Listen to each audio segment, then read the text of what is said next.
1865, the Nottingham Forest Podcast, is proudly sponsored by The Terrace, the home of retro and fan culture sports merchandising. Check out their range of Forest merch by visiting theterracestore.com or visit them on social media.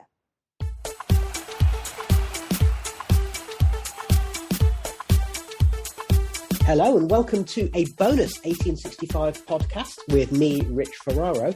In today's episode, we will be reviewing the Reds' efforts in the transfer window and assessing the potential impact on the squad as Forest chase the playoffs, or maybe even better. We also hope to have a few thoughts about Lewis Grabban's injury, the Leicester match, and other forthcoming fixtures. Now, I'm joined today by a familiar voice, so hello to Steven Toplis. Hello. And also, we have been busy in the transfer market as well. So we have our fresh-faced new signing, an injection of youth into the podcast. Welcome to Adam, the cycling defender. Hi, all right, guys. Thanks for having me. Okie doke. Right, so let's get straight in and start off with the transfers who've come in. To start off with, Stephen, we've already discussed it, haven't we? Keenan Davis and Steve Cook. I think it's fair to say that both of them have come in and looked right at home in a red shirt, haven't they? They have, and both signings were made very early on in the transfer window.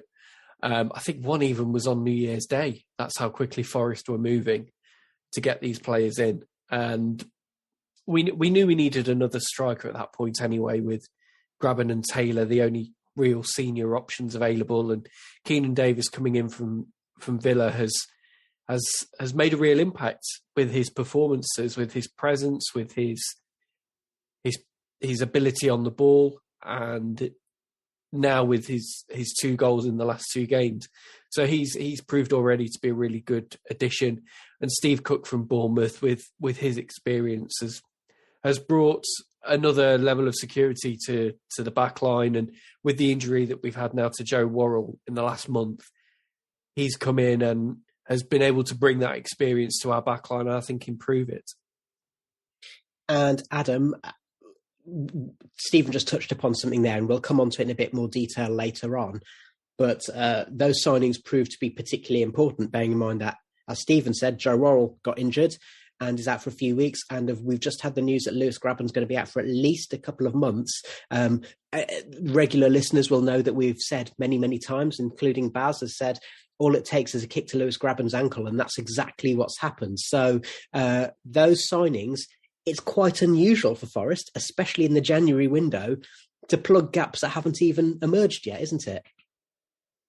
Yeah, it's interesting because obviously Grabs he's a different player to Keenan Davis, in the sense that obviously Grabs is more just, a goal scorer. I think under Cooper he's evolved his game into a bit more. Like you've almost seen him sort of off the wing at times, like putting balls into the box and things like that, which is, it's different for him. But yeah, Keenan Davis has come in and, I think a lot of Forest fans, when we sign a striker especially, go straight to Wikipedia or straight to look at stats and go, oh, he's only scored 3 or 4 goals in 70-odd games for Villa, and that's not what we need.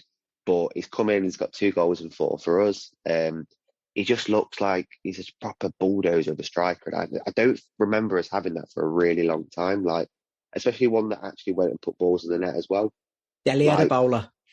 But that's what's that now? Like 10 years ago? Do you know what I mean? It doesn't seem like 10 years ago, does it? But yeah, look, I think I'm really impressed with Keenan Davis. Obviously, I think Surridge as well coming in on deadline day. I think he's, again, a lot of Forest fans have already judged him because he hasn't got a prolific goal record. But I think he just needs a manager to believe in him, and Steve Cooper does improve young players. So I think that both strikers could really flourish under him. Yeah, so there you go. There's a really important point you've made there, which is that Grabban got crocked, and straight away Forest were able to take advantage of the last day of the transfer window and bring in Sam Surridge. We thought we need to find out a little bit more about Surridge from someone who's actually seen him play. So let's just have a listen to this. Hey up guys, my name's Ben. I'm from Stoke City podcast, the YYY Files. It was a bit of an interesting one. He was Michael O'Neill's top target in the summer. He said he needed a striker that he can invest in the long term, and Surridge was a player that we didn't really have at the time, supposed to be a bit of a poacher, really. And he seemed that way, you know. He scored 2 goals in his first 2 games, one in the league, one in the cup.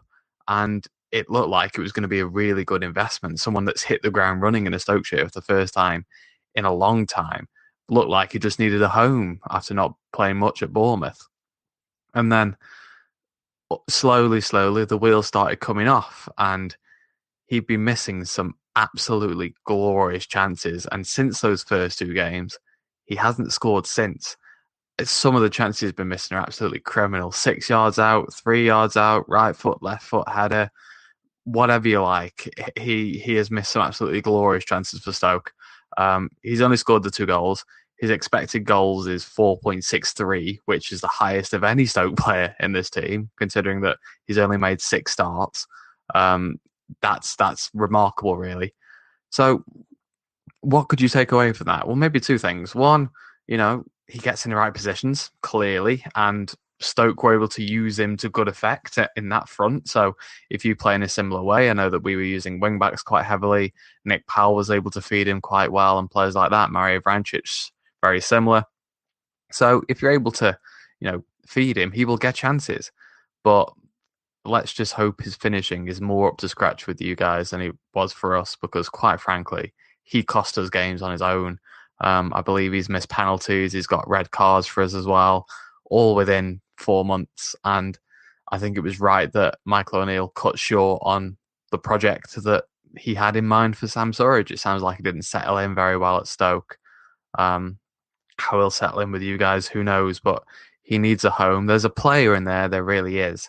But it wasn't with Stoke. Stephen, what Ben had to say there was quite a mixed bag, wasn't it? He was a player who came in, had confidence.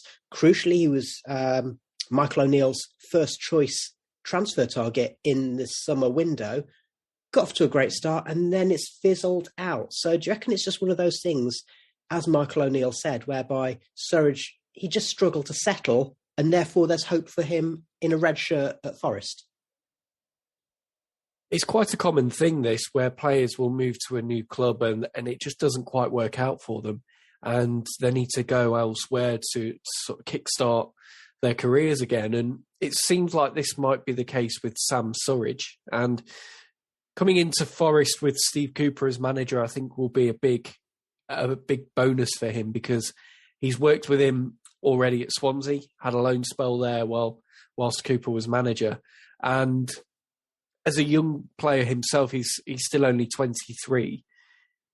He's probably at the point now where he is ready to settle down and become more of a senior, established player. And he's in that transition between youth prospects and sort of established pro. But I think he's got Steve Cooper now with him who can bring him on and develop him in the way that we know Steve Cooper can with these young players. So the fact that they've worked together previously and with reasonable success as well. When he was at Swansea, Surridge scored 7 goals in 10 starts and 14 sub appearances. So it's not a bad record at all, really. And with his age, and also reading about him this week, his desire to improve his game and work hard on his game, I think this signing could prove to be quite a shrewd one from Forest's point of view. And Adam, so there's a couple of things to pick up on there. One of them is that Ben pointed out that Surridge, Stoke have changed the way they play slightly in terms of formations and style and so on since he signed. The other thing is, Michael O'Neill, he signed him as his number 1 transfer target, and you were commenting that it's a confidence thing. Strikers need to be loved, and Surridge probably didn't feel that loved at Stoke.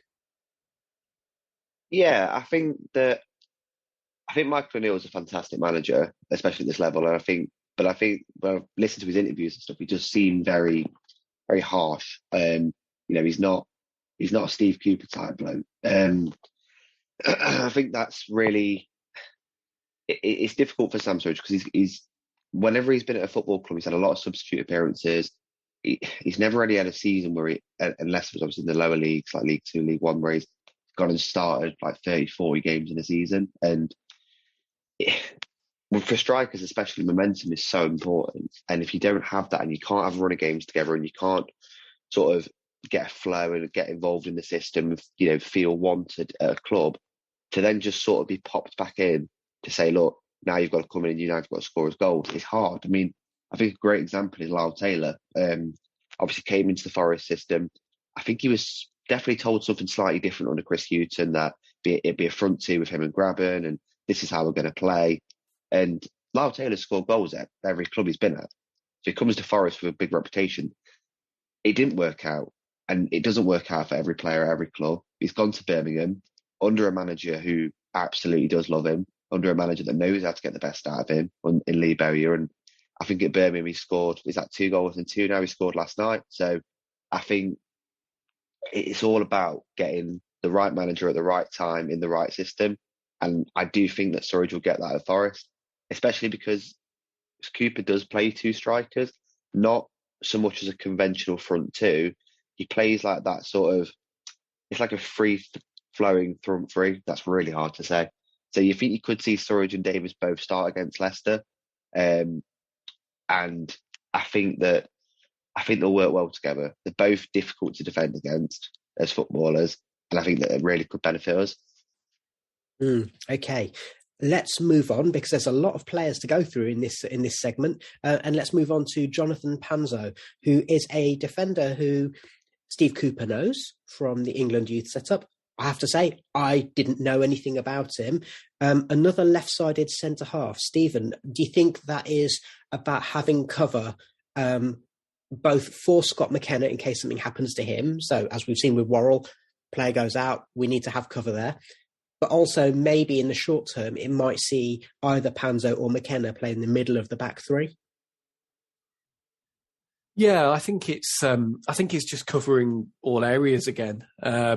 The Cardiff game, which was the day before the transfer window closed, Steve Cook also was struggling with what we think might be a thigh injury. So he could miss the next couple of games, which of course is disappointing as he's just starting to establish himself in the Forest team. But it shows again that we've gone out and identified a sensible transfer to come in. And looking at Panzo, like you say, he's a left footer, plays on that left-hand side. So it's just good to have that balance, knowing that if something was to happen to Scott McKenna, we've got somebody who can slot in on that left-hand side and be comfortable. Because I think that is quite a key element of how we play, being able to bring the ball higher up the pitch and having players on those sides of the pitch who are comfortable on that left foot on the left or on the right foot down the right. And to me, it seems like a very well thought out move, because you've got a young defender with a lot of promise, but similar to Surridge, he's worked with the manager before. The manager will know how to get the best out of him. And as well as being a left footer, Panzo's got a bit of pace about him. And we haven't really got pace, certainly among our centre-backs in the Forest squad. So I think having that pace in there will just give us another dimension to the way we defend, and also the way we play. It might allow us to play a little bit further up the pitch even, because we've got some pace now to be able to recover if needed. Yeah, I think that pace thing is the Cardiff goal we conceded to Jordan Hugill showed that McKenna and Cook, for all of their benefits, they can't keep up with a quick striker. And Hugill's hardly Linford Christie, is he? That's a reference for all of you from the 80s and 90s, by the way. And just moving on from Panzo, we're going to start talking about players who've left the club. But one player who hasn't left the club, Adam, is Tobias Figueredo, despite the speculation. Do you think that's basically the case, especially with Rodrigo Ely leaving and Joe Worrell being out for 6 weeks or so, that it's important to keep an established defender like Toby at the club, at least until the end of the season? Yeah, I think I've read a lot of reports saying that he did want to go back to Portugal, and that's fair enough. But the move was lined up, it was rejected. We then as a club said, no, you can't go. I would have thought the club would have known about Eli sooner than the announcement, quite a bit sooner as well. Obviously, hasn't featured for the club, only just come back from injury. But yeah, I don't see that Toby's going to play a lot from now until the end of the season. But he's an experienced pro. I know a lot of Forest fans have got on his back in the future, but I don't think he's done an awful lot wrong for us. I do think he's a solid backup at the very least. Obviously, we have Mbaye as well coming back from injury, still a young player, still going to improve, going to progress. But yeah, I think with Figueredo, I think if he wants to leave in the summer, then that's fine. But you don't really want to lose squad players in January. We've got a long couple of months coming up. And teams that get into the playoffs, teams that get into the top two, have a good squad to fall back on. If you get an injury crisis and you're having to play under 21 players that aren't ready, then you're going to put yourself in a more difficult situation for them and the team. So I think it's a smart move keeping him as long as he's happy to be at the club. And I think that's the main thing for him. It's the happiness of being here still. Yeah, I would say that I agree with you. I think Toby's a good championship defender. He's not infallible, but apart from that weird spell of about 6 weeks under Chris Hughton where everything he touched went wrong, Toby's proven to be a reliable presence and somebody who, has shown his ability. So if he's okay with being at the club until his contract expires, he's someone where I think if we call on him, he probably won't let us down. Now, let's move on to players who are no longer at the club. Now, these fall into 2 or 3 categories. So we've already mentioned Rodrigo Eli. It's a funny one. He was brought in. He was injured most of the time. And he said in his statement, I just want to go off somewhere where I'm going to get a chance of playing. So in that sense, I say fair play to him. In the same category, I would say, is Jordi Osei-Tutu. Forest cut the loan short. He's now gone on loan to, I think, is it Rotherham? Is it someone in League One? Yeah. Stephen and Adam are nodding their heads at me. So that's one of those things whereby if we're not going to make use of him, either due to injury or whatever, then fair play. Let him go off and get games elsewhere. It's a shame because he looked like a decent player, but we need people we can rely on, don't we? Jaden Richardson is staying at Notts County. Jordan Wright has left on a permanent deal. He never got near to the first team anyway. And then Tyrese Forner has gone on loan to Shrewsbury. And my Salopian friends were WhatsApping me to ask, is this guy any good? And you know what? I said, he'll be great for you. He's going to be a great signing on loan. It'll give him some minutes. It'll enable him to build up his experience. And I retain hope that he might well be involved in the first team picture next season. Just on that similar topic there, Adam, obviously we've mentioned Rodrigo Eli, and you talked about him a second ago. The other one that I almost missed off at the bottom of my notes because I added it in afterwards is Mohamed Drager. Now, are those signings leaving? Are they symptomatic of the fact that they were the last dregs of the previous regime when Dane Murphy had only just come in as the chief executive? Probably, yeah. I mean, look, when Eli came in, obviously we all looked at his CV, played for AC Milan. He came in with like a really good attitude, like on Twitter and stuff. He was bigging the club up, and I know every player does it when they come in, don't they? But I think he seemed to have a really good attitude. Obviously, Drager came in from Olympiacos, and those transfers go one or two ways, don't they? Really, like we had like Bouchalakis, the centre midfielder from Olympiacos, who I thought was decent for us when he was here. We've got Cafu, who's still in the squad now that we took from Olympiacos, so it can work. But when he came in, I thought he'll be, he might be challenging to start. But Djed Spence has been, one of the best right backs in the Championship this season. He's never going to get in, and I think on Boxing Day, I don't know if Drager was injured at the time, but obviously Finn Back played, which gave me the impression that Drager wasn't involved with the squad. And you think that you wouldn't have thrust Finn Back into that situation if you had a senior player like Drager available. So it was pretty clear to most Forest fans that he wasn't going to get a look in. And sending him off to Switzerland, he's gone to, isn't it? I think it's a good move for him. He's got a new club. I hope Rodrigo Eli gets a new club as soon as possible. He seems like a nice guy, good professional and that.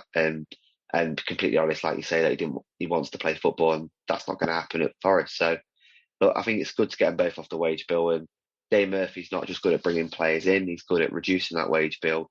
getting players like, for example, Carl Jenkinson also left on a 6-month loan, contract up in the summer.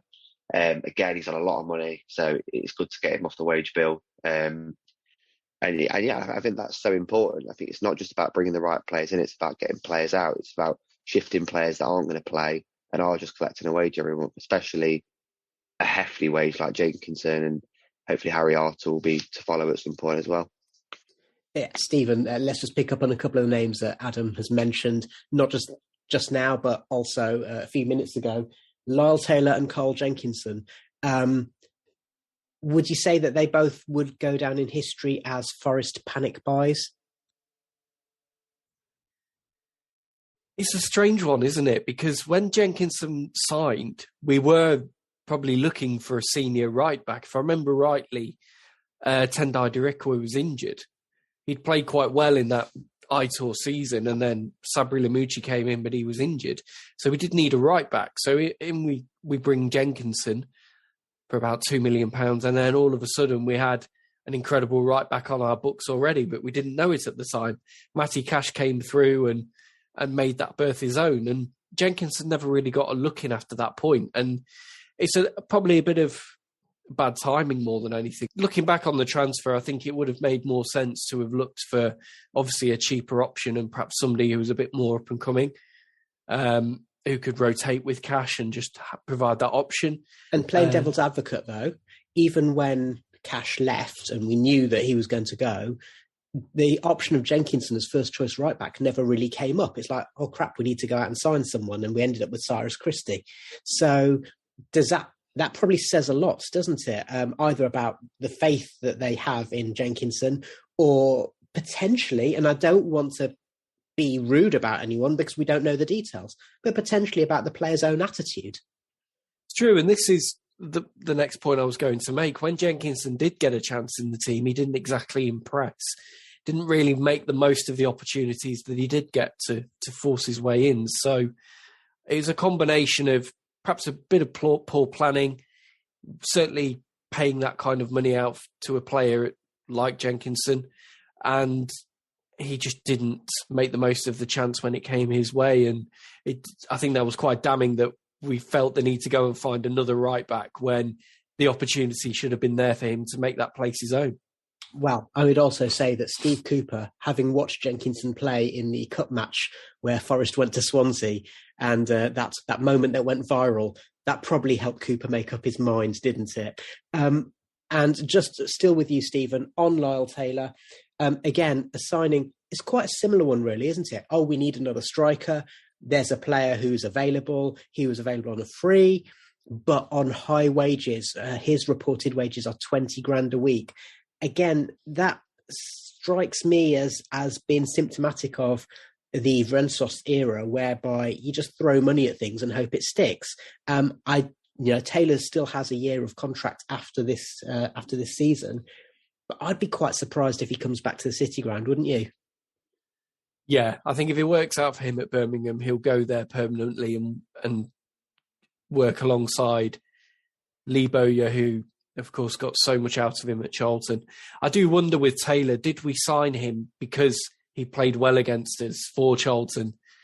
He scored him in the game at the Valley, and then in the game to forget at the City Ground, he was the one that scored the goal. And to be fair to him, he did look a very good player. But when you reflect on the transfer and perhaps the reasons why he was brought in, I think it was a needs must transfer. We need a striker, always available, and he's almost the informed guy at the moment. So let's go and get him before somebody else does, without really thinking about how he could fit into the team, the way we were playing, and perhaps the qualities that he offered. I don't think they were quite suited to the way Forest set up at the time. And even so under Steve Cooper now as well, he's played and he's contributed, he's chipped in with some goals, but I don't see him as a Steve Cooper player.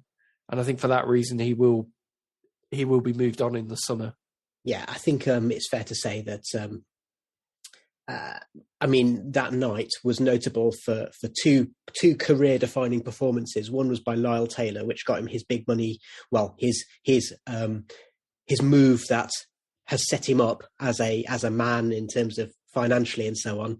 And then the other one was Gaetan Bong, who, of course, is still at the City Ground and still picking up his wages and still getting on the bench every week somehow. Now, Adam, I'm going to come to you because the big one, the name that's on everyone's lips, the source of much debate and discussion and arguments, let's be honest, over the last 3.5 years, Mr. Joao Carvalho has left the building.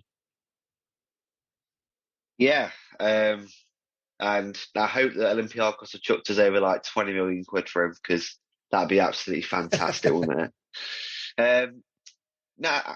Look, what can I say about Joao that's not already been said? Like, anyone that watches Forest, anyone that watches football can look at Joao Carvalho on a pitch and say, that lad is a talented footballer. That lad on his day is absolutely fantastic, because, you know, it's very easy to think back to the Middlesbrough performance where he absolutely had Aidan Flint on strings and just, he was absolutely brilliant. I hope it was Aidan Flint now I've said that. But yeah, one of the best individual performances I've probably seen at the City Ground. He was absolutely brilliant that day. But the reason that didn't happen so much, I reckon you could say it's 50-50 his fault, management fault, whatever it might be, because he just never really had a consistent run of games. I mean, he did under Karanka, and obviously under Karanka he looked fantastic. He was starting most games. Obviously Martin O'Neill came in, and I think we all knew that when Martin O'Neill came in that Joao Carvalho was not going to be his type of player. And it never seemed to get that sort of 30-40 game stretch where he got to show us what he could do week in, week out. We had moments of magic from him, and to be honest, I wish him all the best, and I genuinely hope that he lights up the Greek League. I hope he's brilliant. I hope he gets a big move in the future, because, you know, I think he's a great lad. But for whatever reason, it's not worked out. And I think the price tag bothers Forest fans maybe more than his performances do in a way. When he comes on the pitch, when he's been subbed on a Cooper, and he doesn't score a goal, and it's like, or he doesn't put on a goal for somebody else, and it's like, well, he's come on and he's done nothing. Well, that's not necessarily true. He's come on and done as much as another player would, but he cost 13 million, and Joe Lally didn't cost 13 million, or, you know, Brennan Johnson's come from the youth academy. And I think sometimes a price tag can have some sort of opinion based on that, and it's not his fault that we paid that much money for him. And I think that's always plagued him since he walked through the door. But look, I wish him all the best. I think if we were to be able to get the best out of Joao Carvalho, then he wouldn't still be at Forest. I think he would have moved on. And I think that's the key point to remember, that if he had lived up to the talent that we saw occasionally, permanently, you know, game in, game out consistently, he wouldn't be at Forest. He would have got a Premier League move anyway. So it's a shame, but these things happen, don't they? Not every player works out at every club, unfortunately. Yeah. So a couple of things that I want to just reflect upon, and Stephen, I appreciate your brief thoughts on this. Number one, as Adam says, the price tag is, unless you are Cristiano Ronaldo or Lionel Messi when they were at a similar age, it's quite hard to put that big a price tag on a player who was only 20 or 21 when we signed him. So that's bound to have played on his mind. Also, moving to a new country and everything, it looks and sounds like he and his girlfriend did everything they could to settle down in Nottingham. And then this brings me to the other thing, which again is symptomatic of the old regime: players being moved around like pieces of meat. And that's something that I really hope doesn't happen anymore under the new regime. What do you think? Yeah, I hope now that there is a more strategic way of signing players, and the way that players are managed as well is handled more sensitively, and perhaps, it's just, there's more thought gone into it. And I do get the impression with the likes of Ventros and people like that pulling the strings, that the club was lurching from one direction to another, and there was no clear plan for how we wanted to progress, and the kind of players we were looking for, the kind of managers we wanted to appoint. And then that's where you end up with somebody like Joao Carvalho, who's almost been caught up in the middle of that. He had a manager in Aitor who wanted to make him the focal point of the team, give him that number 10 role week in, week out. And even if there were a few games where he was off the boil, he was still Karanka's main player, and he was he was given that trust to take on that number 10 shirt. But we go from different manager to different manager. The other managers don't fancy him. That's fine. That happens in football, but it comes back to the price tag. Then when you've paid £13 million, it creates an expectation around a player that, one, he should be playing every week, and two, he should be doing something every week. And that's perhaps not always fair, especially for somebody as young as Joao Carvalho was when we signed him. So hopefully it's an example of where if you don't have that strategic thinking, you don't have that plan in place of how to sign players and progress them, this is what can happen. And I hope now that our money as a club is spent more sensibly and more thought goes into the signings we make, the type of players we bring in, and also how we manage players and expectations of them as well. We have kept hold of Brennan Johnson and Joe Worrell, and of course that we've kept hold of Djed Spence. The terms and conditions of that are a little bit uncertain. The club have never confirmed that they've signed a renewed agreement and a new fee for Djed Spence, but we're very lucky that Middlesbrough have the two best right wing backs in the league, and therefore we've got to keep one of them, aren't we? Yeah, do you know what? It's a strange one with Spence, because I think that they definitely took the player's opinion into it, right? Because if you're Middlesbrough, you're looking at Forest and thinking they are a playoff rival. We're a couple of points within each other. We could really weaken them by taking Spence off them. And that might sound cynical, but I'm sure that was at the forefront of a lot of Borough fans' minds. And it would be at my mind if I was a Borough fan, do you know what I mean? But I think that the player has always stated that he wants to stay at the club. He's clearly enjoying his time at Forest. I don't think that Middlesbrough fans, I mean, when he left, I remember reading a lot about what Middlesbrough fans said about him when he came to us originally, and they just didn't rate him. I didn't see many of the Middlesbrough fans that even rated him at all. So I think that us keeping him, in my opinion, was based on the fact that he wanted to be here and he wanted to stay. You know, I think that if Middlesbrough took him back, he could have loaned him out to either another Championship club or just sold him permanently. I mean, after the performance against Arsenal, I've got a few friends that are Arsenal fans that are like, you know, we should sign him. Like, you know, he's young, he's fantastic, he's dynamic, he's this, you know. And I think that us keeping him for the rest of the season is one of the biggest signings that we've probably made. Like, I think it's fantastic.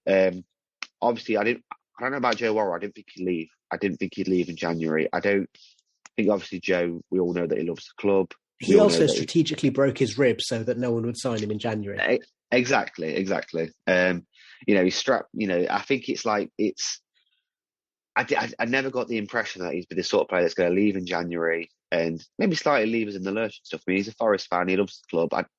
I can see that he will leave in the future if we don't get promoted. I think you'd expect him to. He has to further his career and play in the Premier League. Brennan was a really interesting one because obviously you get offered what we believe to be £18 million plus some add-ons and things like that. That's a lot of money. So it's a lot of money, especially in coming out of COVID and that sort of thing. Clubs, financially speaking, can't really afford to reject such big bids. But I think that probably shows the direction the club's going in. That you've got a young player. He's got 7 goals, 5 assists in the Championship this season. He's still only 20 years old. He's just going to improve so much. He's got such a high ceiling, and to be able to keep a player like that. And to be able to say to Brentford, no thanks, we'll keep him for the rest of the season. We don't want 18 million.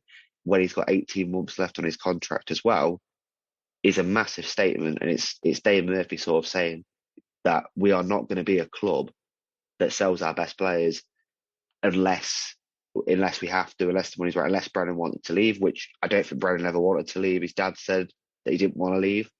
His dad said that the move wasn't on. And I tend to believe that, of course. So, yeah, I think keeping Brennan's massive for us. I think that I would love him, and I think every Forest fan would agree. I would love him to sign that new deal. I think that, in a way, it doesn't matter what he wants. Just like put the contract on the table and just say, look, tell us what you want. We'll give it you. Sign for a new 4 or 5 year deal. Because even if you just use that contract to get a bigger transfer fee in the future, I think we've got to do that. He's got to sign that new deal. I think that'd be fantastic for us, especially in the summer when he's only got 12 months left on his deal. Mm. And one of the things that really struck me about turning down £18 million for Johnson was the fact that I read that Liverpool, in their proposed deal for Fabio Carvalho, who hasn't played as many matches but has played a few in the Premier League, has made a massive contribution in terms of goals and assists. The fee was going to be 8 million plus add-ons. So it just shows that Forest were really, really steadfast in turning down 18 million for Johnson. Stephen, I'm just going to come to you about the two that got away, Djed Wallace and Josh Bola. Any thoughts there? I think we were simply priced out of moves for both of them.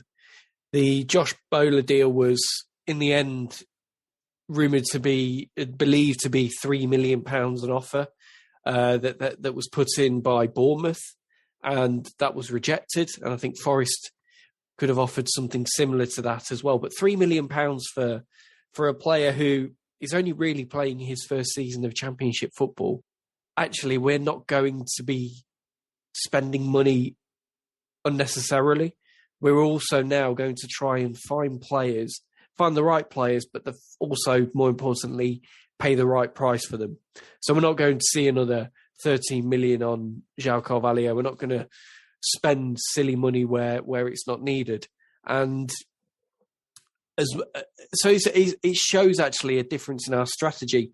While we are becoming more savvy in terms of holding on to our players and making sure we get the best price for a Brennan Johnson or somebody like that, we're also now prepared to say, no, we're not just going to pay money for the sake of it and just to get a player through the door.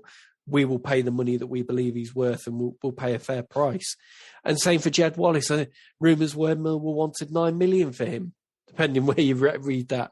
It might be one that we try and revisit in the summer and we pick him up on a free. And if that's the case, then he would still be a brilliant signing for us, particularly if we are in the Championship, because he's somebody who's been there and done it and knows how to deliver at this level.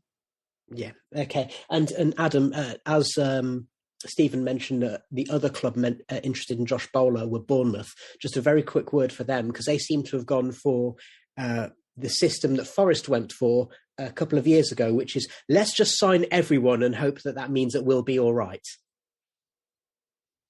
Yeah, difference being that Bournemouth have signed players that you'd assume will definitely do well for them at this level. I mean, they've signed Kiefer Moore, who for me is a fantastic striker, Sariki Dembele, who we were interested in, and I'm a little bit gutted that we didn't sign because I really like him. Todd Camwell, which is a ridiculous signing for this level. He is such a terrific footballer, and I think to get him at this level is a bit crazy. Obviously signed Freddie Woodman, which I don't really understand. I don't get that one as much because I think Travers has been a really good goalkeeper this season.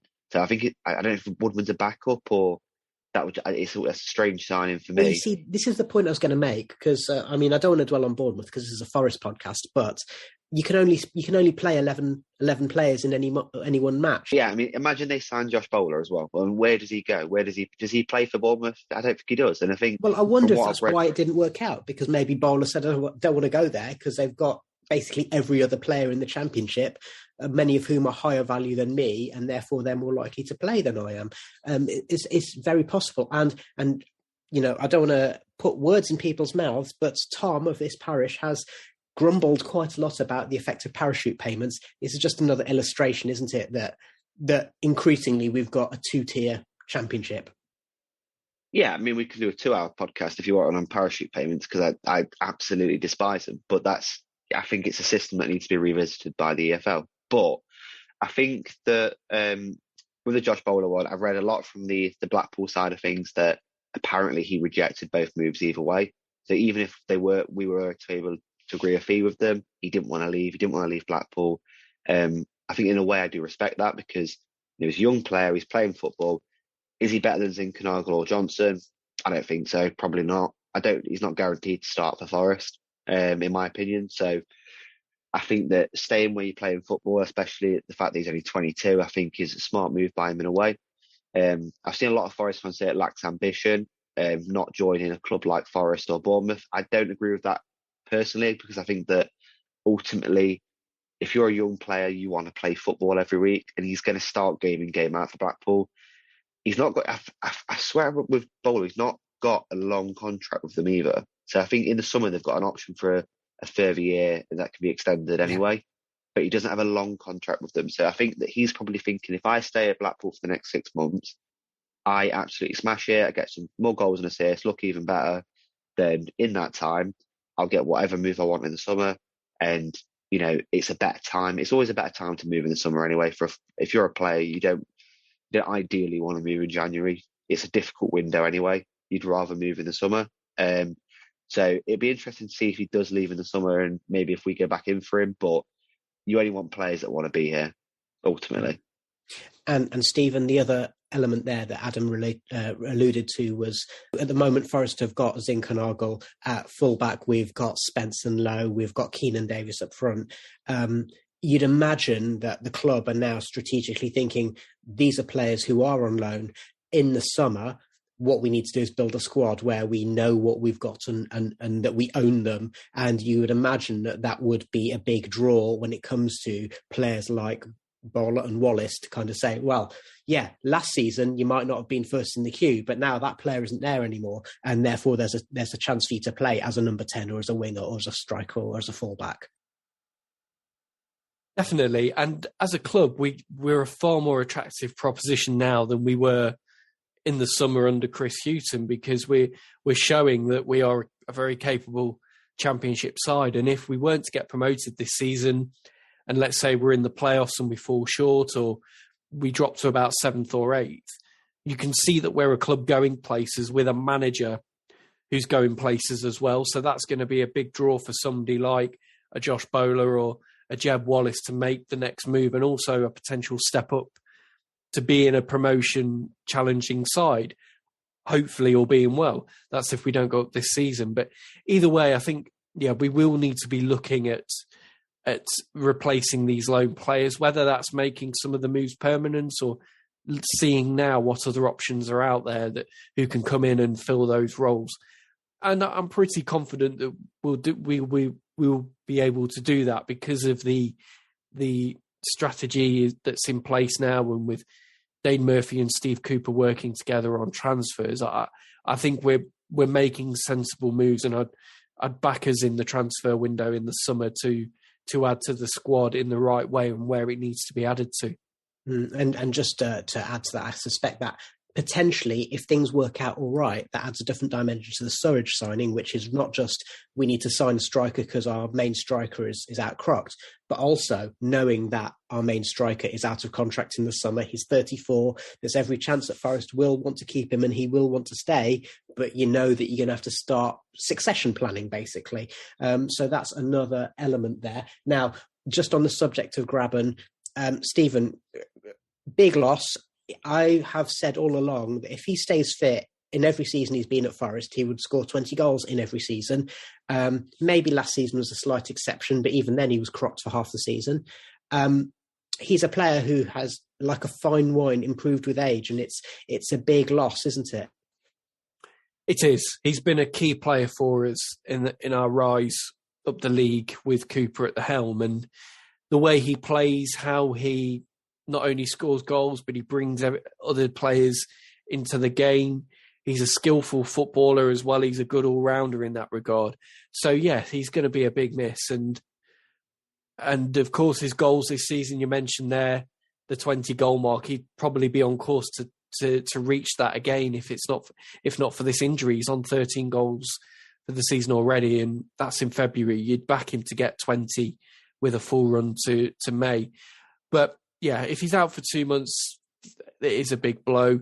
But what we've done well is identify quickly an option to come in and hopefully fill that gap, and we won't be too hurt by Grabban's absence. Whereas I think in previous seasons, when Grabban's not been available, you've seen a real drop-off in terms of Forest's threat and also the way that we play. So hopefully with the transfers that have come in, we don't feel Grabban's absence quite as much. But nevertheless, of course, he's going to be a big miss for us.